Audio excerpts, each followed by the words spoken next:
Donc, je suis venu au BlendWebMix faire cette conférence sur ce que j'appelle l'intelligence super collective. Pourquoi super collective? Parce que ça fait assez peu de temps qu'on est tous connectés les uns aux autres, et tous nos cerveaux sont connectés en permanence. L'intelligence collective prend une place énorme dans sa capacité à résoudre les problèmes du monde ou pas.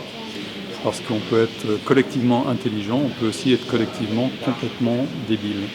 Et donc l'intelligence collective repose sur des principes d'organisation. C'est pas parce qu'on est ensemble qu'on va être intelligent. Tout ça s'organise. Et donc je suis venu expliquer comment on organise un groupe pour le rendre intelligent.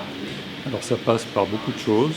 La première chose, c'est de comprendre que personne n'est intelligent tout seul et qu'il faut prendre en compte le plus possible les avis de chacun. Donc les groupes les plus intelligents sont ceux où il y a la meilleure bande passante entre les individus, c'est-à-dire que ça repose sur l'intelligence émotionnelle d'abord de chacun pour rendre le groupe lui-même intelligent. Ensuite, comment on organise ça à un niveau d'une multinationale, d'un gouvernement, d'une nation tout entière, c'est ce que j'appelle le super collectif.